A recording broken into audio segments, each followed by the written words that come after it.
All right, guys, so we are here with Quentin McDougald from Nothing But Web. Quentin, can you tell us about you and all about your entrepreneurial journey? No, sure, no problem. So I'm the owner and founder of Nothing But Web. I started my company back in 2011, which we'll probably get into in this conversation. I'm a web designer. I'm a business consultant. I'm also a new author. I just put a book out. And with my business, I help to bring ideas from different entrepreneurs to life through web design and help them fulfill their dreams of starting their own business. Okay. Well, you have your book here with us. Tell us a little bit about your book. Oh, that's cool. So my book is called Beyond the Veil: How Educators Can Lead, Inspire, and Build Businesses. I came up with this book because this book talks about my journey, not only as an entrepreneur, but also as a school teacher. Okay. So by day, I'm a public school teacher. I've been teaching for 19 years now. Oh, that's awesome. So I talk about in the book the different adversities that I had to go through to become a teacher. Okay. It's a long story as far as when the black male wants to become an educator. Okay. They put you through a lot of different loops. You face a lot of racism. I talk about my journey and the strength it took to become an educator. Mm-hmm. And then I also talk about how my true passion was always entrepreneurship. So then as I go through my first couple years, I went back to my entrepreneurship passion. Mm-hmm. And then I talk about how I started my business, Nothing But Web, of course, that we'll talk about today. But then in the book, I also show the reader how to find their passion through guiding them throughout the book. And then I show them how to turn their passion into a business. So the ideal goal for this book is once everybody buys a copy, once you finish it, you actually in the book have your own business plan written in the book that you can then take for funding if you want to go to a bank and start your business. So that is amazing, just because it's amazing that you were able to take like the struggles that you've been through and your adversity and be able to like service other people. You talked a little bit about like some of the struggles that you went through as a black male, working as a teacher and, like also helping others. Tell me a little bit more about some of those adversities that you've had to deal with. Oh, wow. So becoming an educator, my first love is always business. Okay. I started off going to college for business. I got 3 years, finished up junior year and decided to go into education. While working, while going to school, I've always worked in schools, always worked with kids, and people said, kind of a natural gift. But I always kind of pushed it to the side, like, no, I'm gonna be an entrepreneur, this is cool, I like the kids, but it's not for me. So I ended up following my passion. And then one principal I was working with, which I talk about in the book, but one of the principals I was working with, he gave me an ultimatum because I was working in a program in the school, and he said he was either going to let me go or switch my major to go to education. So coming out of high school, 2 years out of high school, I was making great money. So I'm like, I need that job. So I'm like, okay, well, they don't want to let that go. Yeah, it didn't go. So I'm like, you know what, fine, I'll switch it out. And then once he did it, because he sat me down one day and told me that he felt that I had more talent than the teachers he had in the school, and I was just wasting my talent. So if I was going to waste my talent. That's good that he was able to see that in you. Yeah, because I didn't see it. I just thought it was everybody could do it. Yeah. So I started there. I ended up finishing at CCSU. Once I got towards the back end where we actually get into the school of education, that's where I faced most of my adversity. I know one particular story with the advisor that I had, which I won't go into too much detail, but the advisor, when I first met her, I was met with racism. She told me that, people like you shouldn't be educators, people that look like you. If you really want to work with students, you should go work with your homeboys in the Boys and Girls Club. So every interaction was always very negative, race-based. And then kind of looking at in the experience in the totality, I kind of looked at it because going into the school of education, there were 20 African Americans, male and female. When I graduated, there was only 3 of us. So I can definitely relate because I recall, I believe my first African American teacher wasn't until probably like the 10th grade, and then after that it wasn't until college. So there's very few African American male teachers that are in the teaching field that are educating in general. Yeah, definitely. I think we represent, even today, it's funny because even talking to educators that are retired that are African American male, of course, their statistic is the same as now. It's represent maybe less than 2% in the nation. Yeah, I can see. So usually I joke with my students all the time that I'm a unicorn. So if you get me, you only see one of us once in your lifetime. So if you get us, embrace it, love it, enjoy it, because you never get another experience like it. And then usually they'll come back years later. It's like, you were right, I never had another male educator. I'm like, telling you, we don't exist like that. I probably had about 3 in my entire educational and that's career. A lot. That's a lot. Especially from K to 12. Like college-wise, you run into some more, but especially depending on the school you go to. But traditional public school, there's not many of us out there at all. So you talked about your adversities and some of the adversities that you faced and how you were able to turn some of the things that you've been through into your passion to helping others. Tell me a little bit more about your entrepreneurial journey and how you show up and help others with like branding, visibility, and website building. Oh, awesome. It's a loaded question. Got you. So when I first started my business, Nothing But Web, the funny story about it and the funny story about the name is that a couple of friends of mine, we wanted to help the community, because we were big basketball fans, and we realized that as we got older, we learned and kind of watched that the younger players that are playing, they didn't have any skills. So we decided one day, hey, we're gonna start a basketball company. We're gonna train students or train any kid that wanted to play basketball, but we didn't have any money. So what we would do, we would go to local parks around. We pick a day, Saturday morning. All right, we'll go to a park. Hey kids, you guys want to learn some about basketball? And we run our own little clinics and different things like that. And that company was called Triple Threat University, so wow, TTU. okay. So to get the branding, and that's my first big taste of branding. We need to get our message out there. We went to a web designer, went to a couple different ones. It was like, we were doing this for free. Like, we're just trying to help out the kids. Just trying to help trying to figure it out. Yeah. So me being an educator, I always get summers off. So every summer, even to this day, I always try to pick up a new skill in the summer.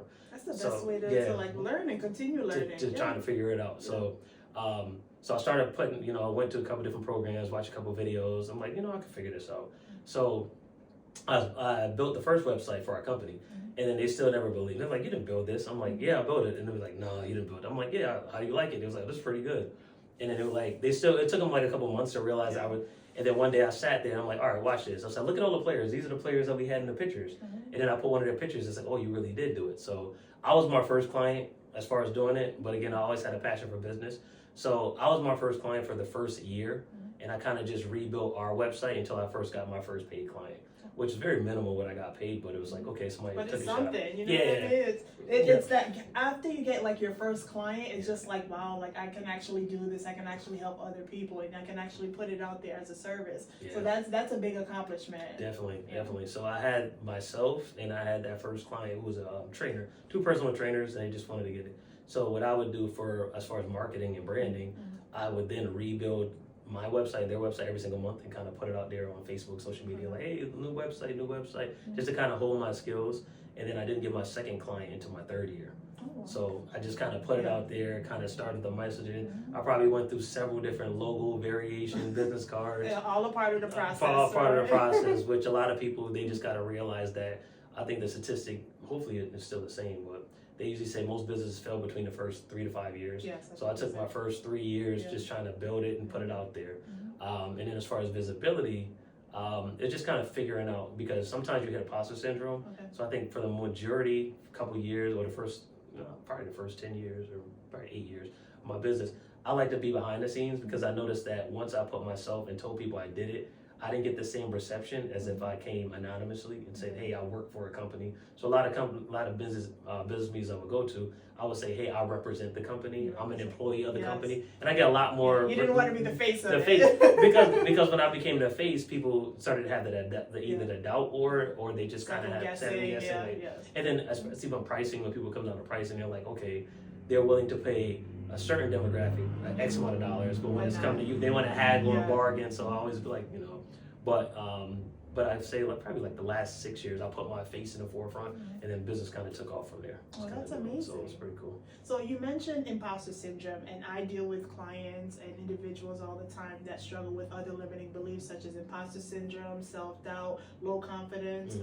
Tell me about how you were able to get past that imposter syndrome and some other struggles that you had, like related to limiting beliefs. So this kind of goes back to, I think I really overcame it in 2024. So 2024, starting a business in 2011, that first hurdle I had to get over and come over was kind of, hey, this is my business.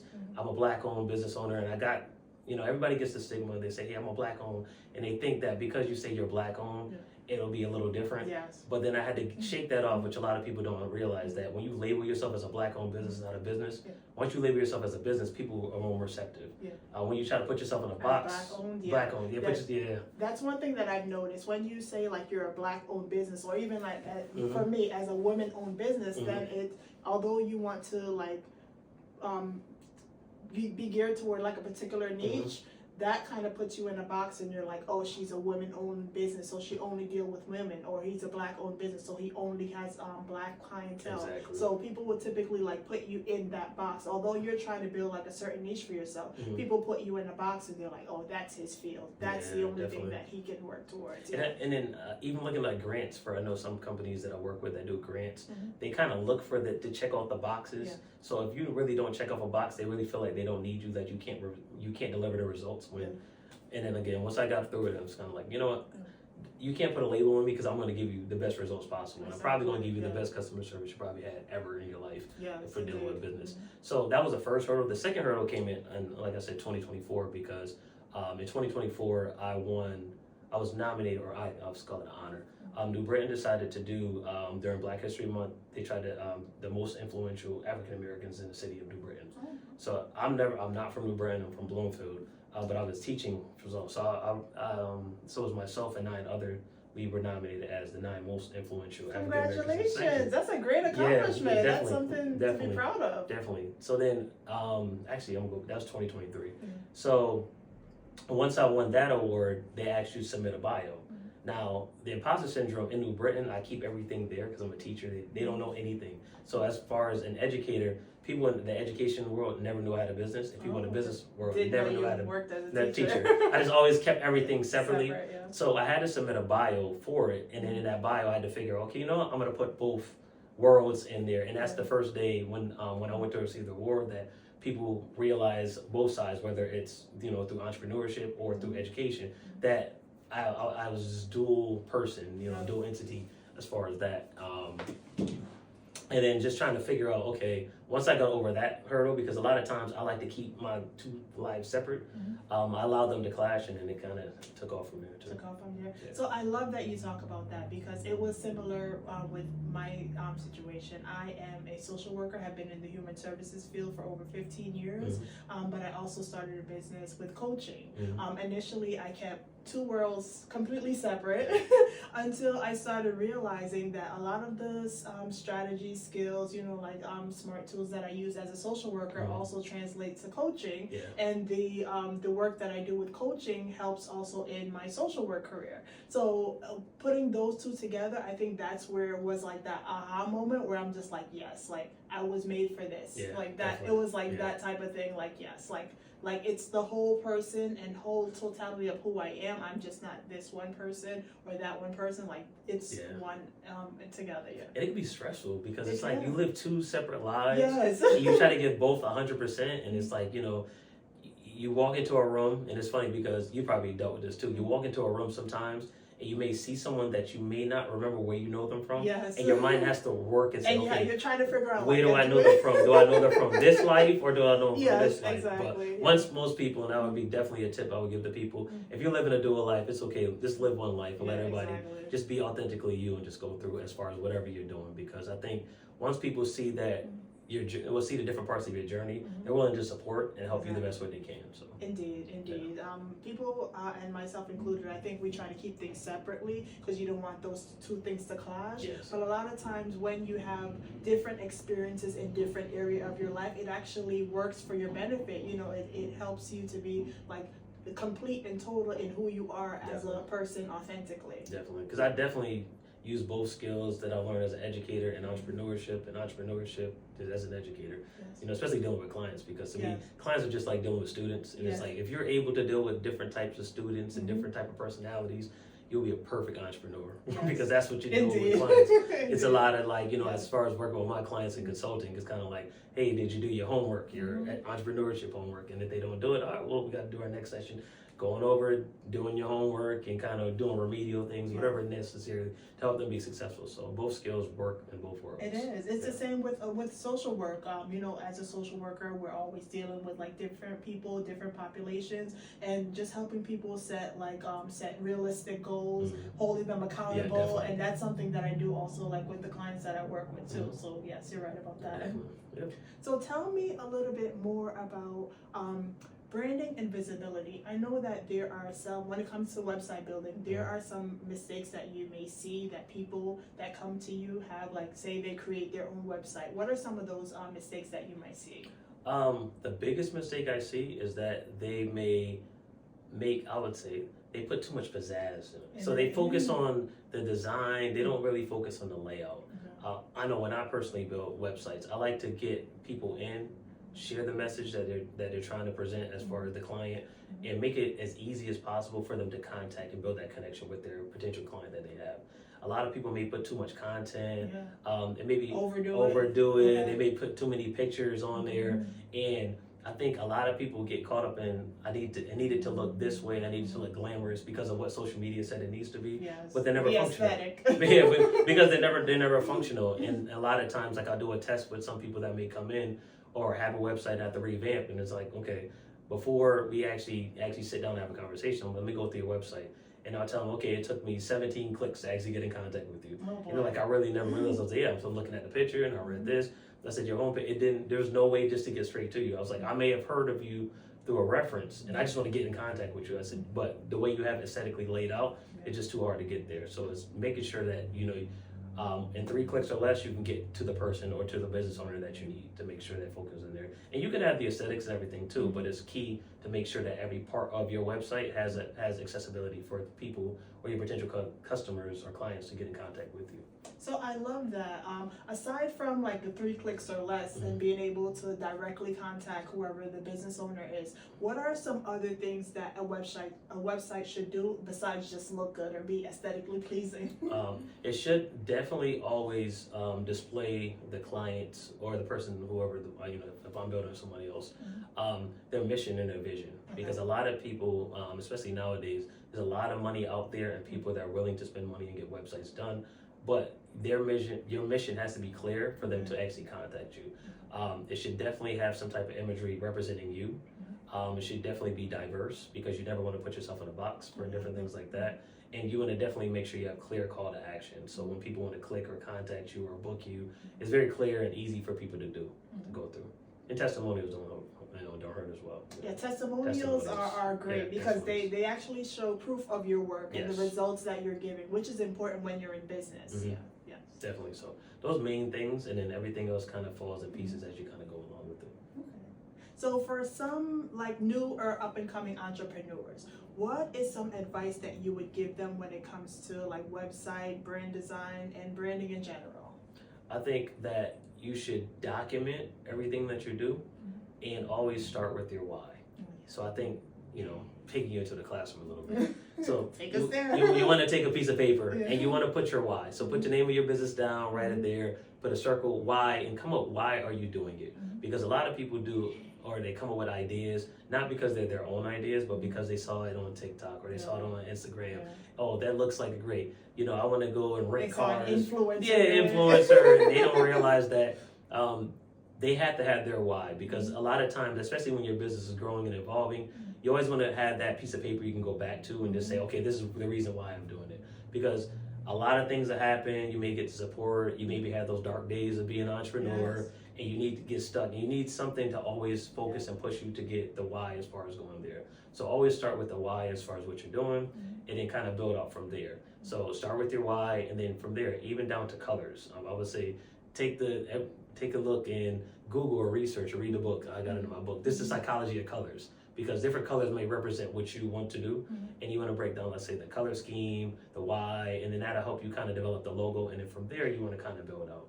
Because a lot of times some people try to come in reverse and build a website without a logo, and then it doesn't work. And the colors too, because you don't want the colors to clash. If you want a business that is like wellness, using like red or black, like that's not going to be enough to promote your brand, even if that's your favorite colors or something like that. Exactly. And always, whenever decision whenever you're doing decision making, always think of, again, what does it look like to the outside person, not necessarily what you think looks good. Because sometimes, again, like you said with colors, for example, those red cautious colors and different things like that, it may turn people off for it. Yeah, exactly. So that's definitely something you want to take a look at. Thanks, I appreciate that. So for people that want to get connected, stay connected, how can they get connected with you, and how can they go about purchasing your book? All right, so to get connected with me, you can go to my website, www.nothingbutwebllc.com. You can follow me on any type of social media platform. It's always Nothing But Web LLC, whether it's Instagram, Facebook. Again, I'm Quentin McDougald. You can look me up. did a very good job, and I'll give suggestions for people to build your digital footprint. So if you Google search yourself, you see the different things that you do. My book is, again, Beyond the Bell: How Educators Can Lead, Inspire, and Build Businesses. In this book, I actually, being an entrepreneur, I decided to put, I did different interviews with different publishers. I didn't like their particular terms, so I started my own book publishing company. So CMC Publishing. So if you go to www.cmcpublishinghouse.com, that's where you can get your exclusive copy of the book. They're there. The T-shirt, I actually give you a T-shirt too. Oh, look at Yeah, that. I got my T-shirt for the too. merch. So it's very simple. Whether it's social media, look for cmcpublishinghouse.com or Nothing But Web LLC, anything and everything. That's where you'll be able to find me. Okay, and the links to his website and book will also be in the bio. Perfect. All right. Thank you.